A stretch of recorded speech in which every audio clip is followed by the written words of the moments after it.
Hello everybody, I'm back in OTTD with the crazy stuff, with long overdue explanations about a CPU which I built 3 months ago. I promised to make some explanations, but I gave up on making that video due to my health conditions. But right now I think that would be good to make that video with those explanations, even in just in general way, without getting too deep into those single circuits. So it's going to be in general way.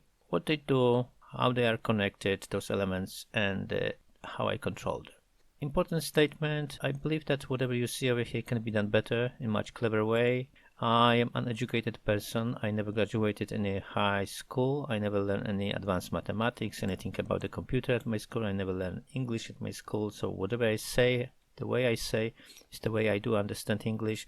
The way I build those elements is the way I do understand those things. And I have a huge gap in every of those subjects. So I'm just trying to do my best. Another thing is that what we see over here is just a fraction of what I wanted to build. Due to my health condition, I decided to simplify everything because I wasn't sure if I will be able to build that big machine. And this one is working very well, but it's very limited with everything. So I'm going to explain those elements now. In blue rectangle, we have 8-bit arithmetic logic unit built more than 3 years ago. It's not perfect, but it's working very well in this machine. I can use it with right now 14 arithmetic and logical functions. We have a magnitude comparator over here and a very simple flag register, which is used in this simplified machine only for conditional jumps. In green rectangle, we have a data memory bank, which is right now very small, but is expandable to 256 in that column at any moment, and it's used for data only, not for the program. I mean data that we will get during execution of our program, and we can write those values into those memory registers and read from there as well. In the yellow rectangle, we have instruction memory bank, which is used for our program. Now it's very small, 32 memory registers, 14 bits wide, but I can expand it at any moment to 256 memory registers. 6 bits are for instruction code, 8 bits for its data. That separations simplify the fetching process because our instructions are written over there row by row. The process of the fetching is very simple. We have a fixed size instructions, so we don't have to calculate anything. We're just adding the one to current address and we're getting a new instruction if this is not jump related, and if it's jump related, we're just replacing the address with the value of the jump instruction and we go to the proper one. Now there is one more thing I would like to say. Right now this is read-only memory. Due to the simplification, I did not implement any instructions that could modify the values of this memory, but I built it in such a way that at any point I can connect those elements with instructions, put additional control lines, and make this memory work as a read and write. In the purple rectangle, we have a program counter, which is responsible for pointing out where in this instruction memory bank is our instruction which we right now executing. And during execution of that instruction, it will as well prepare the value of the address for the next instruction. So normally for non-jump related instructions, that would be always the address that we have now +1. And if it's a jump related instruction, if this is unconditional jump, we will replace the address that we have now with the value, with the address from the jump instruction. And if this conditional jump, it will, let's say, check if that condition is true. If it's true, it will use the address from the jump instruction as the next instruction. And if it's not fulfilled, it will use that increase by 1 value of the address that we have now. Quite simple thing. Now let's have a look at those elements that are in the middle of this picture, but they are very small. So let's change the picture so we can see those elements bigger. In the blue rectangle, we have an instruction decoder, which will identify what code is in our 6 bits in instruction memory, and thanks to that we will be able to select appropriate set of control connections in control unit, which is a green rectangle, and thanks to that we will be able to set this machine into unique state. Control unit contain control connections unique for each instruction. And there is one more thing about this.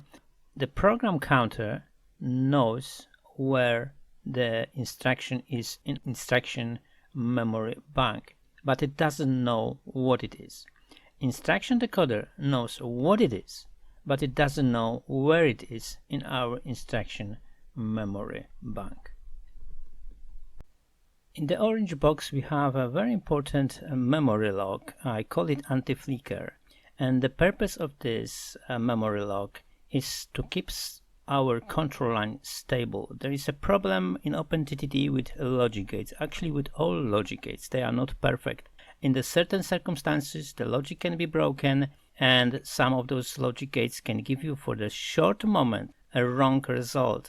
Because I use a lot of them in a chain, it means that if one of them somewhere on the top makes a wrong move, let's say, and that's definitely is going to happen before they settle down in proper way, it will cause the chain reaction of wrong settings below. This is the moment when we will have kind of flickering, like this is right now on the screen, bam bam, and then we have a problem over here. So to prevent this instability, I built this memory lock over here, which locks the control lines for duration of the instruction. Even when we are updating a new address, it still keeps control lines locked, and only when the whole circuit, the instruction memory, instruction decoder are done with the update, only then we are unlocking control lines for the very short moment, and we're locking them for the whole duration. Now circuit in a purple circle. I call it program counter decision making circuit. It tells program counter what it's supposed to do. It's supposed to just increase by 1 the value for the next instruction, or it should replace that address with a value that belongs to jump instruction. And right now it's very simple because we need two connections from control unit and 2 connections from that simplified flag register.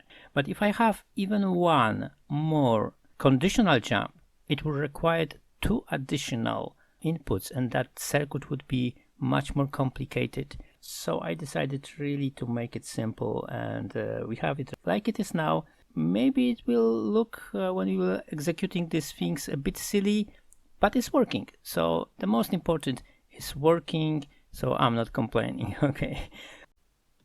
In this yellow circle we have a clock, and I think it's important to say that each instruction is executed within 1 tick of the clock, and 1 tick is just the 1 circle along the loop.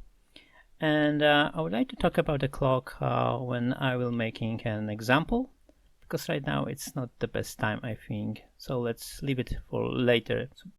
In a purple rectangle we have a main register which I call accumulator. It's the most busy register in this machine. Now we have only 1 such a register. I was planning to have 3, but that would require to have more instructions, more control connections, and more complicated selectors with multiple inputs, more than 2. Right now I use selectors with 2 inputs, and that would be much more complicated. So I have now 1. Now the term or name accumulator came from my past. When I was like 20 years old, I was reading the books. I was even programming my own programs in assembler at the time.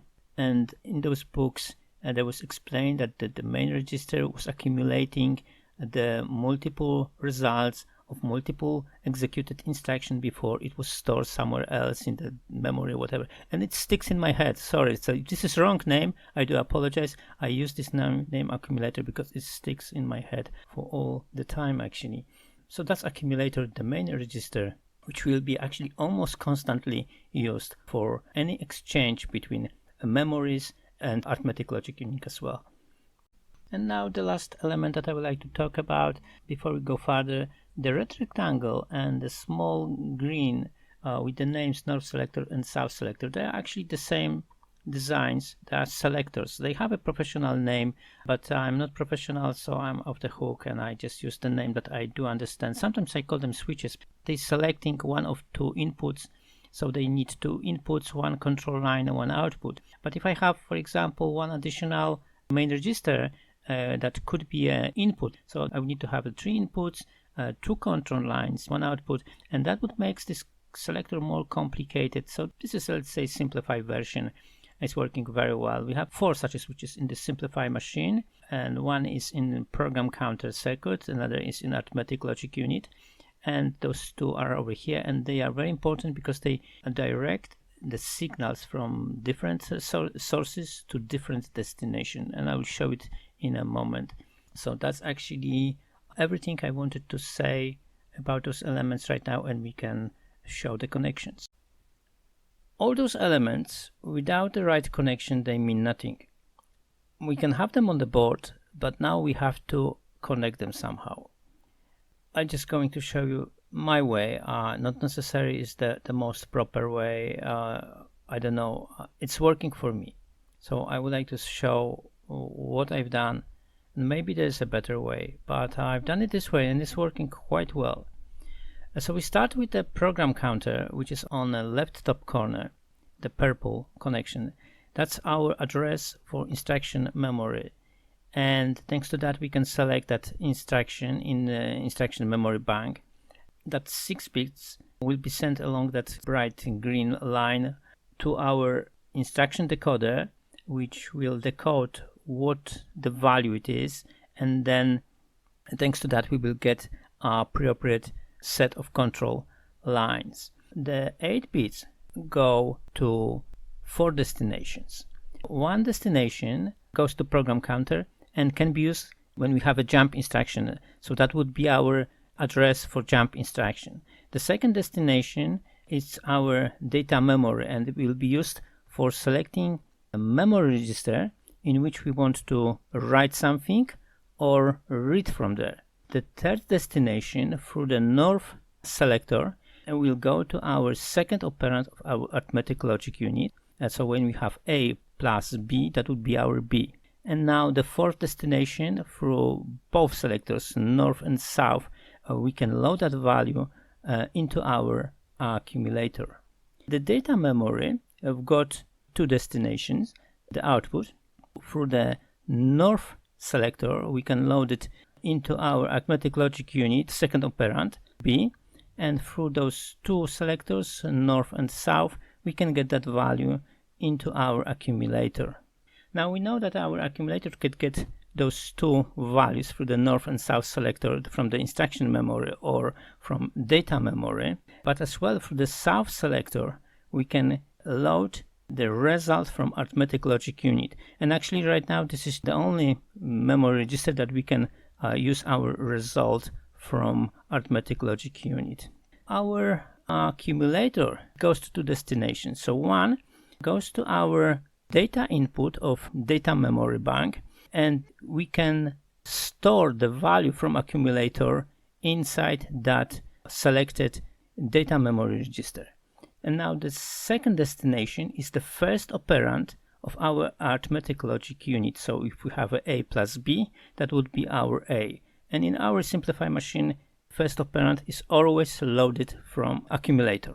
We have one more connections, which I don't know how to classify, because from one side you've got a data, and from the other side it's control lines. So I don't know how to classify it. So flag register that controls program counter decision making circuit. From one side you've got the data, because flag register, that's data, but it is connected directly to that circuit and it controls what it does. So I don't know, so just connection, and I don't know, control lines or just data.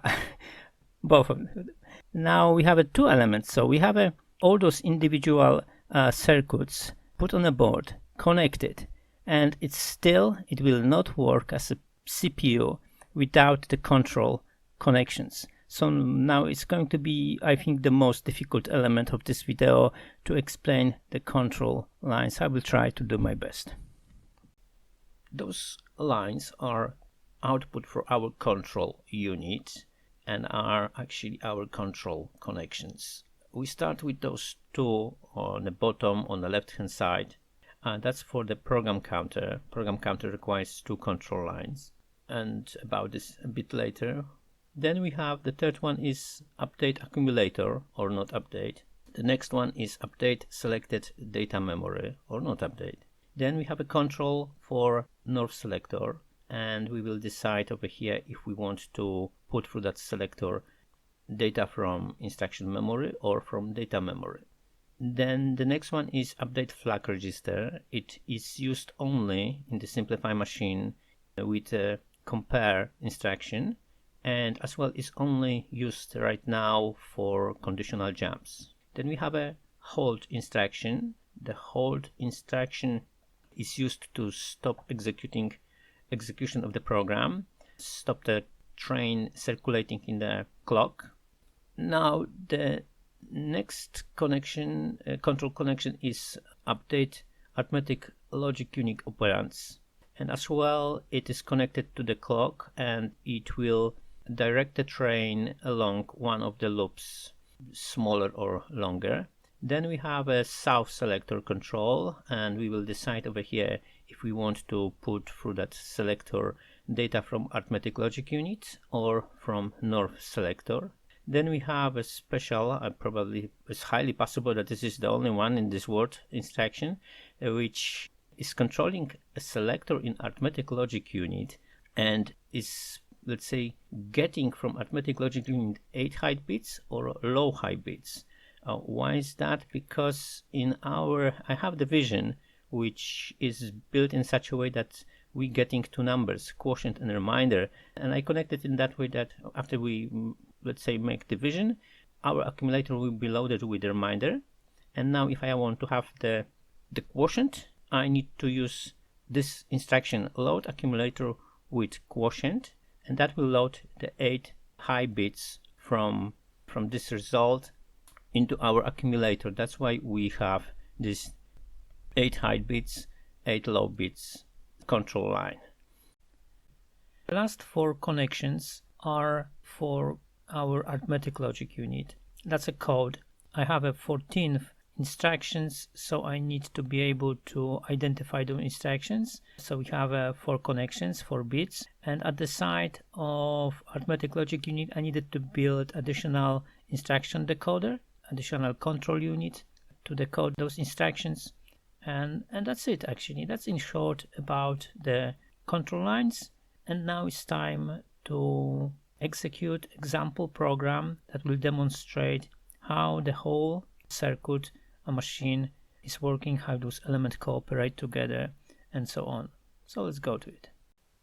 On the screen we see a program which I want to execute in order to demonstrate how the whole machine, all the elements are cooperating together, how the whole machine is working. The first, I think I need to explain some terms which I will be using, which I use, like a constant. When I say load accumulator with a constant, I mean that I want to load accumulator with a value that belongs to instruction and is stored with the instruction in instruction memory. When I say do something with value from address, I mean the value that belongs to selected data memory register, which is in this data memory bank, and the address to selected will belong to instruction, so it will be together with instruction in instruction memory bank. And right now we are at the position over here at address 7, which is 8th instruction, and you see it's a hold with the value 0. What that 0 means? So firstly, the hold in our case just stop the clock, and so the train in the clock stops and we do not execute any more instructions. But from the other side, I made it that hold instruction as a jump instruction. And why? Because thanks to that, when I now force this train to go through this signal, when it gets to this block, it will update the bus lane with a value, in my case 0. It means that I will restart my program from 0 position. And I want to explain how this is working. So we actually start executing this. So we force the train to go through this signal, like over here. And now when we get to this position, all the fun is about to happen. So we have over here still old address, which is 7. That's 7, and our home instruction was at address 7. Yeah, so we have this 7, and now we are about to update this memory locked, which keeps stable this bus address bus. So let's have a look. Sorry for the sound of the keyboard. I have quite loud keyboard. So we just updated over here those memory cells, and at the same time address. Yeah, so we got 0. That's a new address where we're going to jump. If we look at this here, it's let's say it will happen with a small delay. So this is going to be our next instruction. But right now it's not selected, but the 7th one, which is over here, still is green. It should be red. So at this moment, actually, we should get it red. Yeah. And now the train over here, which is over here, is just to help me to see from distance when I'm zoom out, where is my selected instruction register. Yeah. Right now it was 7, but we lost the focus over here, and we're going to get this over here. It's not selected yet because this one is red, but in a moment we will get it. But before we go further, I just want to show you this. So we updated our address bus with 0, and that's affected immediately this circuit. This circuit is right now responsible in the simplify machine to add a 1 to each address. So we have a 0 as a new one, and immediately added already a 1. So we have 0. This is first, let's say, candidate to be the next address. The second candidate will be over here. Right now we have rubbish over here, but we don't have to care about this. It will settle down in a moment, and that is used for the jump instruction. So that would be the second candidate. But one more thing about the circuit. Due to the simplification, I use right now only absolute jumps. It means that if I want to jump from 7 to 0, I need to use the address 0. So jump to 0. But I could use with this circuit relative addresses. It means that, for example, I could say so jump 7 instruction backwards. So it means that we would have to subtract 7 from the address that we have now. Or you want to go to 15 address, and you say jump forward 5 instructions forward. It means that I have to add 5. So this circuit could do it.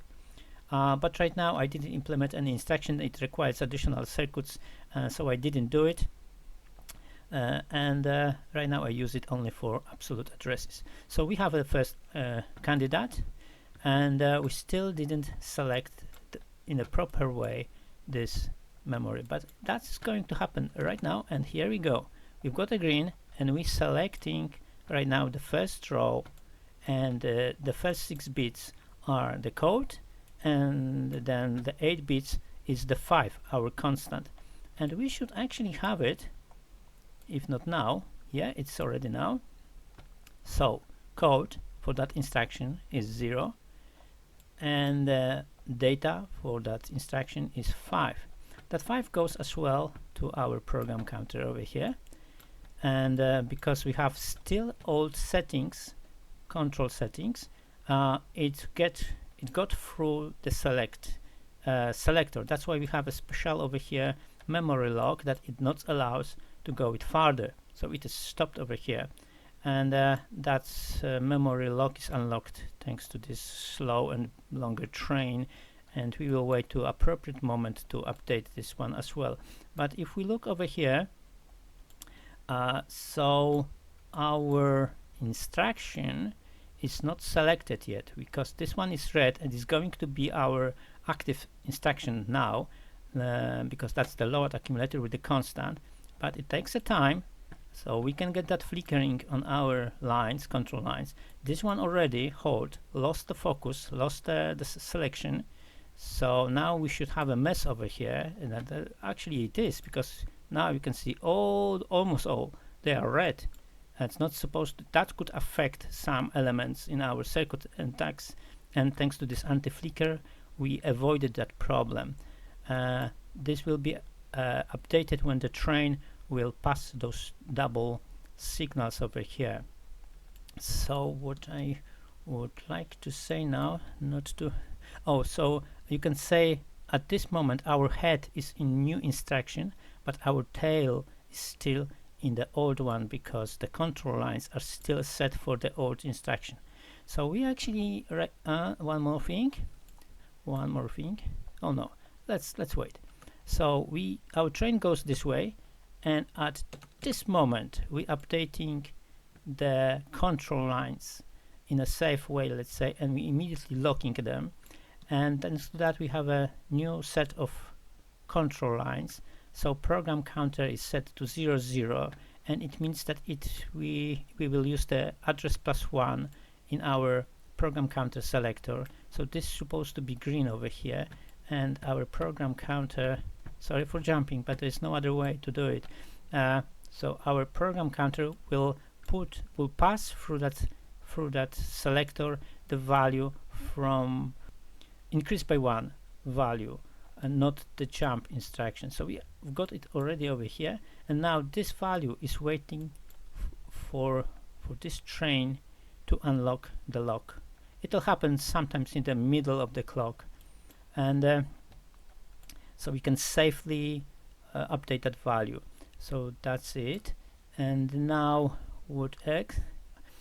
Yeah, now this control line over here that updates arithmetic logic union operands is as well connected to the clock over here, and thanks to that I'm controlling the loops, the gates to the loops. So when this, like now, it's not this is not arithmetic logic unit related instruction, it will open the gate to the smaller loop and will close the gate to the longer loop, and thanks to that we go along the shorter time, because we don't need as much time as during especially division when we are using arithmetic logic unit.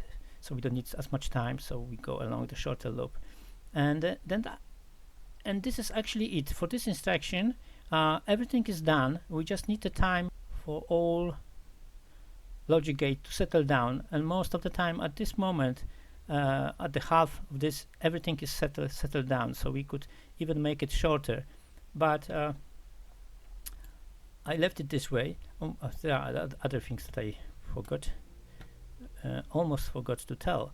So if we look at those control lines, so first thing is that I want to update accumulator because I want to load accumulator with the number 5. So we will update accumulator, but we will not update selected data memory. So we will not update over here anything, yeah? But we want to update this one where we have right now 2 value, but I want to have a 5. And now the next one is the north selector, and in this case I want the north selector, which is here, to pass through this selector the data from instruction memory, so 5. So we already got at 5, yeah? Data memory registers, which is now selected with the address 5, it got a 0, I think. Yeah, it got a 0. It goes to the north selector over here, but it stopped here. It doesn't go further, yeah? The 5 goes through here. And now the south selector, in this case, is set in such a way that we want to pass through this selector the value from the north selector. So we have a 5 over here, and we want to pass the 5 over here, not the value from our arithmetic logic unit, which is over here. And what we have here, we have a 0 right now here. So we don't want to pass that 0, we want to pass that 5. And indeed we have a 5 waiting to be before that, just at the entry to this memory register, and to be updated. Yeah, let's go back to the clock. So actually everything is set, and we just need to now get to the end of the instruction. Some people call it falling edge, but I'm not professional, so I'm not calling it. I just say end of the instruction. So we actually almost at the end of the instruction, and at this moment when we get over here, we will always able to update 3 elements. So accumulator, selected data memory register, or our flag register, or none, yeah, so 3 of them or none. And at this moment we actually updating, almost updating, because it takes a time. We will actually have to pass that zone to get this, and here we go. We're almost at the end. We can see over here train, and we're updating, and we have in our accumulator 5. So that's what we wanted. We wanted to load accumulator with a value from instruction memory, which is 5, and we have a 5 over here. Sorry, long, but there's no other way to explain this thing, and I think it will go faster now, because I will not explain those things again. So we go for the next instruction. The next instruction is multiplication, and in this case I want to demonstrate how I will use data from data memory, selected data memory register. So we will use arithmetic logic unit, and we will use that data from selected memory address, and that value will be address 0 in my case. So multiply accumulator with something that is at address 0 in our data memory bank. The 0 is with the next, is a data of the next instruction. So this is a code, the second row with address 1, second instruction register, and it contained the number over here, and that number got over here 0, and that 0 is the address. So we will point out to this position, and I put manually over here 2, so I'm going to multiply 5 and 2, so we should get result 10. So let's have a look. Where is our clock? Let's do it this way. Sometimes I lost over here. So we're going to right now update. So we know that we are updating program counter, updating all those elements, and what is happening right now, when we get our control lines updated, the gate to this shorter loop will be closed, and the gate to the longer loop will be closed just in a moment. And here we actually go, and this what's happened. We go this time along the longer loop, because arithmetic logic unit requires more time. And when we're getting to this position, we updating our arithmetic logic operands. Right now we have old values over here, so this is second operand, this is first operand, and this is 2, and this is 2. So we're waiting for the update, and when it happen, here we go, we update it, and we have a 5 here as a first operand and 2 as a second operand, and that goes to our arithmetic logic unit. Now a couple of words about those things. Those circuits, they are working together at the same time in a parallel way. In a parallel way. And now this is adding and subtracting. If I don't select adding, it will always subtract. This is those two are together. This is subtraction for division, and this is actually division, which uses this subtraction, and it takes the longest time. It will not be, let's say, very long now, but at the end I'll show you how long it can be. And this is multiplication, and that multiplication is unbelievable fast. If you look at this, I have it already 10. So for those two numbers, 5 and 2, it is very fast. I just got over there and I've got the result. So I have this result over here. Now this is magnitude comparator. It will not be ready till we, I think, pass the second tail after the block. So it's not ready yet. It's calculating during the process. It will show me that the A is bigger than B, because 5 is bigger than 2. Yeah.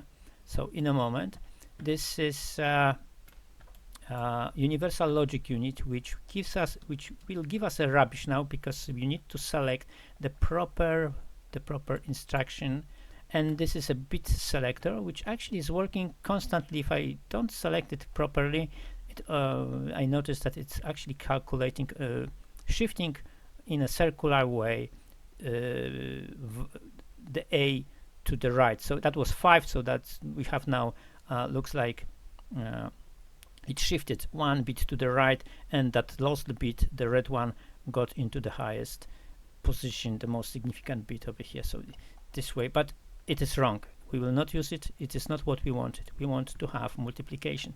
So let's have a look at this. So and here we go. So so it took actually just a little bit time. So 5 minus 2 equals 3, and that's the value 3. Yeah, division is not done or done. Oh, division is done. For those two numbers is very simple, and it's done already. So 5 divided by 2 equals 2 and a half. Reminder is 1, so it means 2 and a half. So actually we've done almost everything, and magnitude comparator and the magnitude comparator as well is done. So it shows the red means true. It means A is bigger than B, 5 is bigger than B, that's 2, and then done 2. So that's it, and now we're waiting. To get to this position actually, so we can update accumulator. So we have a 10, and we had 5, and bam bam, and we have now 10 in our accumulator. As you can see now, this is the second time I use accumulator without storing data somewhere actually. So it accumulates results from previous instructions. So and we will continue with this. So it accumulates. That's why I called it accumulator. It accumulates the results without even storing. It just goes on. So the next instruction, I would like to now let's say demonstrate how the jump instruction is working, and at the first when the condition is not met. And so I'm going to jump in a moment, not now, but in a moment, jump when equal. But first, to do this, I need to use in simplify machine compare or comparison instruction. So we're going to compare accumulator, those two elements A and B, so 5 and 2, and we know that they are not equal. So the next instruction, when I will use the jump when equal, we will not jump. Instead of that, we will use the address increase by 1. So we're going to go through the process again. I'm not going to show anymore those program counters and so on, because that would be waste time. And this is arithmetic logic union related instruction, the compare accumulator with the value from address, and the address is again 0. It means that we're using the same value for comparison as with the multiplication, so 2. So we go further, and we will in a moment update our accumulator, but let's have a look at where is this magnitude comparator. Yeah, that's an old value, but we now updating a new, so it takes a bit time. Still not ready. Now it's ready. So again, it tells us the A is bigger than B. We're waiting now for this train to be released and update the flag register. So over here is red, it means that it was equal, but now we have a new instruction, so we're going to update this in a moment, and it will be green. So it is green, and it means that our flag, they are equal, is false. So condition will be not met, but that's what we needed. We needed to set the flag register so we can use the jump, conditional jump. Let me go back to the clock.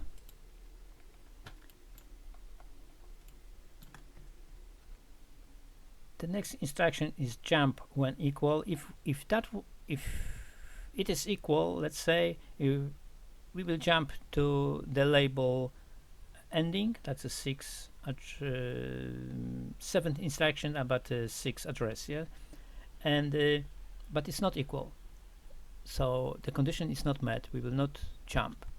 So everything is happening right now. We're updating everything. We should get our, at this moment, our control lines set. And if we look at the control lines over here, we have a red and green. It means 1, 0. For our program counter decision maker circuit, it means that we want to jump when equal, and when the condition, of course, is fulfilled, and it's not fulfilled. So that circuit gives me over here, you not jump, you just use the increase by 1 value for our selector, and instead of using the jump instruction, so jump to 6, we're using and go to 4th, and that 4th should be updated in a moment in our program counter. So we have over here, and that's our next address. So we do not jump. Yeah, that was the candidate for jump, but it is not, will be not used because the condition was not fulfilled or not met. We go for the next instruction. The next instruction in my case is AND. I made it purposely so I can get both values, the one in the first memory register, which is 2, and I want to get the 2 as a result of the next instruction. So I decided to use number 7 and use the AND instruction. So 10 AND 7 will give me result 2, which will be later used for comparison, and we will get that equal flag register set. So that's what I wanted to present you now.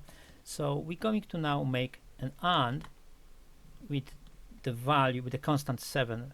So everything, so we're updating, everything will be set in such a way that we're going to use, as previously, the north selector from instruction memory, south selector from north selector, and so on. Yeah, and of course we will go along the longer loop, and that's it. And we're going to get this AND over here. So let's have a look at the over here. So that's our result already proper. So 10 and 7 equals 2. That's what we've got, and that's actually what we want from now from arithmetic logic unit. So we go and we update our accumulator, which is supposed to be now, and we have next result accumulated in our accumulator. Now it is 2, and the next instruction is going to be unconditional jump. So we will jump to the place where we were comparing those two values. So we will jump to position 2. That's the third instruction in my program. So we're jumping right now, and we making and now we're going to compare it. So we're going along a longer loop, and we're comparing, and now we need to look at the flag register. So now it's green, but in a moment we will get it red. It means that our condition is fulfilled, and here we go. That's our proper. It means that our condition for jump if equal is fulfilled. And the next instruction is exactly jump if equal, but this time we will get, so jump if equal, we go over here. Let's stop it. Let's have a look at the control lines. The control lines jump if equal, and what we have over here is red. It means that we are going to jump, and the jump is supposed to be 6. So jump is 6. We're going to jump to 6. It's already prepared. So this time we're jumping not to 2, but we're jumping, no, not to 3, but we're jumping to sorry, I'm lost. And we're jumping to 6. Sorry, it's just too much. So over here is 6. Okay, so that's it. So let's have a look. Let's have a look over here. So let's unpause, and we're jumping. We didn't see that we jumped, but 6 is over here. We should have this in a moment. And here we go, we are at 6. And the 6 means over here, and this is 3, and it means store accumulator, and 3, store accumulator at address. And address is, in our case, is 1. So let's go back over here. So where it is, over here 6, and we have over here. So I'm going to store that value in accumulator in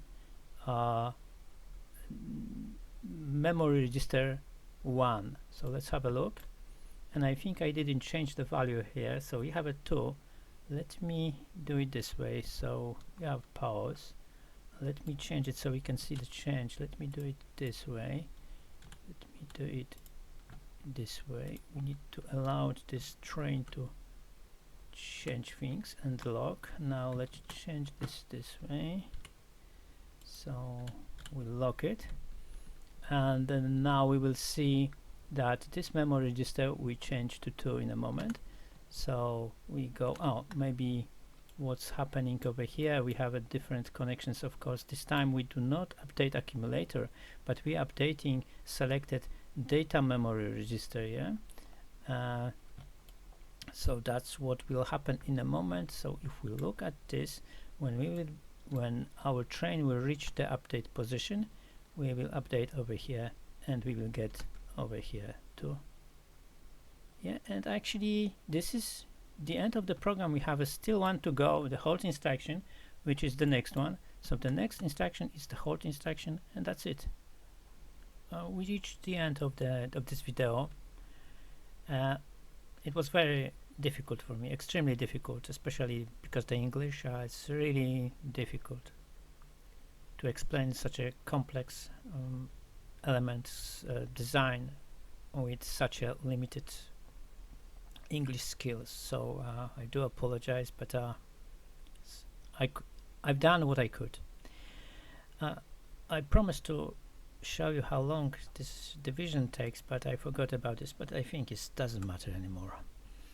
So we reached the end, and I have to say that I'm at the end of the adventure with OpenTTD. So the last video about the crazy stuff, and highly possible that this is as well the last video about OpenTTD. I'm just a human being, and I can change my mind. My health can, change and get better. So maybe, but I don't know.